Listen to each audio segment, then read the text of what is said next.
So with the NBA draft in a couple weeks, I wanted to react to some of your guys' hot takes that you guys sent to me on Twitter. Got a ton of replies in here, so I'm sorry if I didn't answer your hot take. My link to my Twitter is in the description below if you ever want to follow along. Get my NBA takes over there, and you can participate in the next one of these. And I'm going to be reacting to your guys' hot takes. I'm going to let you know if I agree with them or if I disagree with it. Let's get into this. So the first one comes from Mick, and he says, Alex Sarr is fool's gold, and Kel'el Ware will be better than him. Now, this is definitely a hot take because Alex Sarr is projected to be either the #1 or #2 pick in this draft. A lot of people, including me, have Alex Sarr as their #1 player in this class, and I can definitely see the reasoning for not being a huge fan of Alex Sarr. There's definitely a raw feel for his game. I don't know if there's going to be much of an offensive talent in year #1 or year #2 for someone that could be the #1 overall pick. He's got a lot to live up to, right? Like Paolo Banchero, an amazing 2022 #1 overall pick right away. Same with Wemby last year. That is not going to be the case with Sarr. For him, it definitely depends on where he ends up. Now, I don't think he's fool's gold. I think at his bare minimum, he's going to be an all defensive caliber big man in this league. But that is the thing with him being #1 overall. I don't know how far his offensive game will go, and I think it really does matter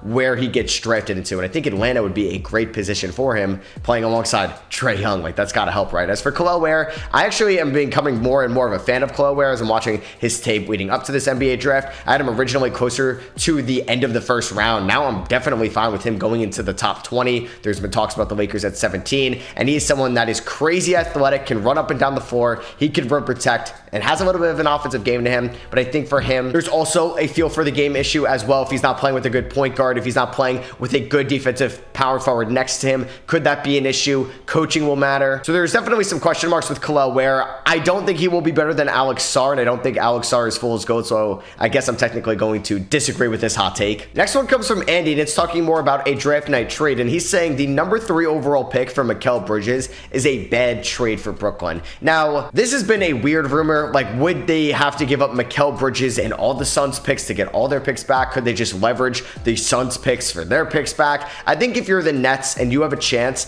to trade all of your first picks for all of the Phoenix Suns picks that you own, and you're getting your first round picks back, you do that. You do not want to be a team next year that is going to lose out on a generational talent in the 2025 draft. There are studs in that, and you don't want to lose out on a top pick like you did with Jaylen Brown and Jason Tatum in the KG and Paul Pierce trade, because you're watching them play in the NBA Finals for the Boston Celtics right now. So if there's a chance that you can get your picks back and enter into a proper rebuild, if I'm Brooklyn, I'm doing that. And to be honest with you, if it's giving up Mikal Bridges and a couple of those Suns picks to get all your picks back, I would do that as well. I just don't really see what Mikal Bridges, and if it's Darius Garland, if it's even Donovan Mitchell or Trae Young, really get you in the Eastern Conference. For Donovan Mitchell, an expiring deal. For Trae Young, and I think him and Bridges as a duo, there's a ceiling on those two guys, and I don't think they're better than some of the top teams in the East, and you're really going to deplete your draft pick capital with going out and getting one of those guys, which I don't really think makes you like a guaranteed finals contender. So if I'm the Nets, I'm trying to get my picks back and actually enter into a proper rebuild. For Houston, you can kind of go two ways here. I think it's fine if you go either direction, but they have some big decisions to make with their young core going forward as well. So yeah, if it's #3 for Mikal Bridges, I definitely agree with Andy. That's a terrible trade for Brooklyn. Next one comes from Sonic Smeece, and he says Bronny top 17. So I guess he's implying that Bronny's going to go top 17 in this draft, and the team with the 17th overall pick is the LA Lakers. Now, there's also the rumor that the Suns are interested in Bronny at 22 if there's a chance they can lure LeBron James over in free agency. I'm going to disagree with this. I just still can't accept the fact that there's a chance Bronny goes in round #1, someone that is not NBA ready by any means. And for teams like the Lakers and the Suns that need to hit on these draft picks, they don't have deep rosters. They have aging stars. They need to go out and get someone that can contribute in this draft, that can help them next year, but also help them in their after LeBron James years in LA and KD years in Phoenix. So I just think this would be really silly if Bronny goes at 17 or 22. If you take him in the second round, that's fine with me. I think Bronny can develop into that Miles McBride, Javon Carter archetype in this league, but it's not going to come right away. I'm going to disagree with on this, but if you guys are watching my live stream on draft night and Bronny goes in round 1, you definitely need to tune into my reaction. Next one comes from Cepho. He mentions whoever passes up on Matas Buzelis is going to regret it big time. He's going to be the best player in this draft by a wide margin. So this man's a big Buzelis fan. I'm going to disagree. I do not have Buzelis as my #1 guy in this class. I think there are question marks with Buzelis' game. That's pretty much going to limit his draft stock. If Buzelis was a consistent shooter last year, he had a better feel for his game, I think he would be the #1 overall pick in this draft. And if you look at his highlights from his high school film, he was a good shooter. So I do actually think Buzelis is going to be a fine shooter in the league. But I think the big thing with him is the team, the environment, where he gets drafted to. If it's to a team that's impatient, that's trying to win like right now and is not really going to care too much about the ebbs and flows and the up and downs of his game, that's not a great spot for him. Like, I'm fine if he ends up in Detroit, if Detroit is okay with him being an inefficient shooter in year #1, because I think by year 3, he can actually be a consistent shooter. I think San Antonio could be a really good position for Matas Buzelis. I don't think he'll emerge as the best player in this class, but I think that'd be good for him. I think Charlotte's turning it around. I wouldn't mind him going to Charlotte. Washington, I don't really know if I'd like that as much with the amount of forwards they have on that team right now, with no true lead point guard at the moment. So I think it really depends on where Buzelis gets drafted to. Will he have time to grow? Will he be able to go through those ups and downs and really get a feel for the game over the first 2 years of his career? So I'm going to disagree with this hot take from Cepho. Virgil Hawkins says Nikola Topic falls out of the top 10 and Ron Holland or Devin Carter get drafted in the top 10 in his place. Now, this is definitely going to become a very popular hot take. Now, before the ACL news came out with Nikola Topic, there were rumblings that his range was wider than we thought. I was mentioning this on Twitter. There's a chance he could go from 3, maybe even as high as 2 to Washington, all the way to 11 to Chicago. So there's a wide range for Topic. Came out that he partially tore his ACL at the NBA draft combine for international prospects in Italy last week. So that's not great for Topic's draft stock. So it's looking more and more likely that he may actually miss a decent chunk of his rookie season, which is fine. We've seen that before. Most recently, Chet Holmgren, Ben Simmons before that, Blake Griffin a while ago. And I'm still going to buy that he goes in the top 10. I don't think he makes it past Utah. I think if Utah is on the board at 10, they could really see the value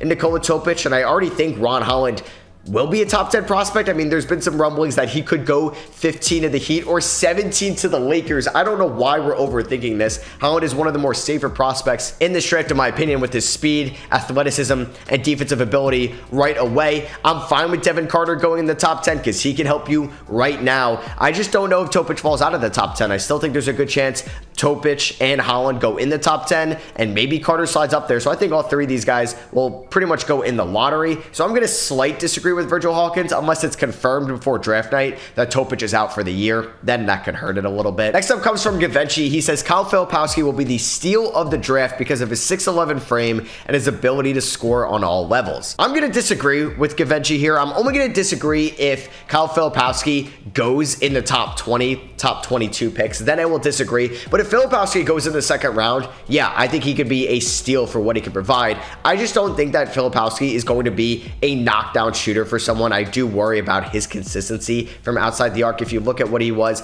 in high school, in his freshman year at Duke. Last year, he was fine, but he's not a great free throw shooter. I think it could be a little bit inconsistent with faster defenders working the pick and pop and able to close out. He's not going to really have as many open looks, in my opinion. And I do worry about Filipowski's defensive ability. I think he's a little bit slow out there. I don't know if he's going to be as physical as you'd like him to be at the NBA level right away at the 5. He may be better suited as a 4, and I think if a team struggles to figure out where he's best suited, I actually am not the biggest fan of Filipowski then in this draft. But like I said, if he goes in the second round or if he goes after pick 22, yeah, that could definitely be a steal of a draft. But if Filipowski is going in the late lottery or the 15 to 20 range, I am not going to be a fan of that selection. Xander says the Rockets, Pistons, Spurs at number 8, Grizzlies, and Thunder all trade out of their first round picks. That is a hot take. So the Rockets are definitely a popular team to trade out of number 3 if it was going to get them a Donovan Mitchell or Mikal Bridges. I think it could be more likely that they trade down. I think like if Donovan Clingan is there at 3, which he's probably going to be, Memphis could try to trade up to number 3 to get Donovan Clingan. So I think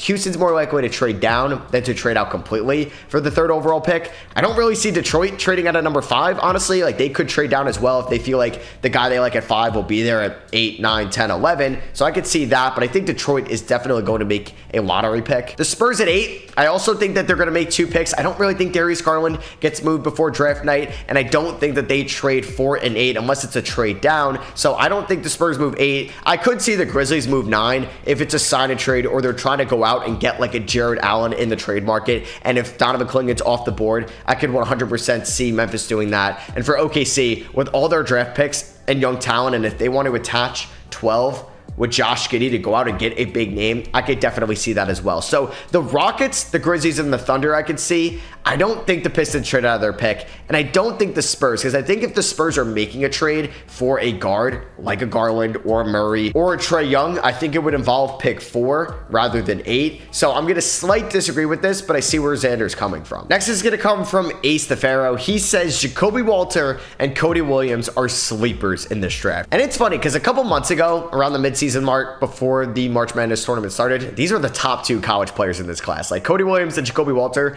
were consensus top 10 picks in this upcoming draft. Now, neither of them are locks to go in the lottery, and there's reasons for that. They are heavy boom or bust prospects. These 2 could be the best 2 in the class, or they could be the worst 2 in the class. I think saying the worst 2 is a little harsh, but there's chances that they're inefficient. They can't be strong enough on the defensive end of the floor. They make boneheaded decisions. They can't take care of the ball. And I think Jacoby Walter is a little bit safer as a prospect because I do like his upside as a 3-and-D archetype. I think Cody Williams has a higher ceiling than Walter, but definitely a lower floor because I don't know where he's going to be best suited.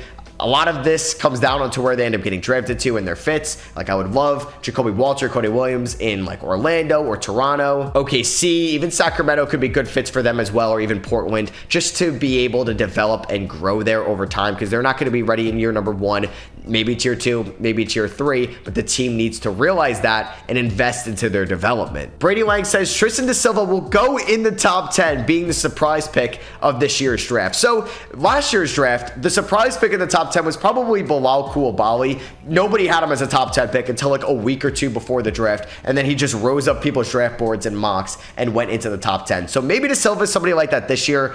I have a lottery grade on Da Silva. He's one of my favorite prospects in this class because he can handle the rock, he could pass, he could shoot, he could defend, he can rebound. Not all at an elite level, but pretty good, and somebody that I think would be great on Philadelphia or Cleveland or Miami in the playoffs. Do I think he goes top 10? I'm going to disagree. I think if there's an older prospect that goes at 8, it could be a Devin Carter, it could be a Dalton Connect instead. I don't think he goes 9 to Memphis. I think Memphis could trade down a little bit. Maybe he ends up going to Sacramento at 13 and he's still a lottery pick. So I'm going to go disagree with top 10, but I would not be surprised if he goes at the end of the lottery to a OKC, Sacramento, or Portland. And lastly, from Tutu Goggins, he says Bub Carrington will be a top 5 guard in this class. I love Bub Carrington, man. He absolutely killed it at the combine. He's one of the younger players in this draft. He's got great size for someone that can play the 1 or the 2. The jump shot looks great. He can crash the glass. He's a solid facilitator. I'm a huge fan of Bub Carrington. And if I'm looking at my guards, it's tough because I like Dillingham more. I like Reed Shepard. I like Isaiah Collier. I like Devin Carter. And I do like Jared McCain as well, but he is right there at number 6 in the Tyler Kolek and Keyshawn George tier. So yeah, I think Carrington could be borderline top 5. I won't agree with that, but I do like where his head's at because I'm a huge fan of Carrington as a prospect. So yeah, that is gonna be it for me. Hope you guys did enjoy this video. If you did and you want to see more of this style of content, appreciate it if you drop a thumbs up, and let me know if you agree or disagree with any of these hot takes in the comments below. Thank you all for watching. Hit that subscribe button if you are not already for all draft content leading up to the draft. You got to be subscribed too because I'm going to be live streaming for the NBA draft this year. Definitely round 1, potentially round 2. We'll see. So make sure you guys are subscribed, and I'll catch y'all in the next one.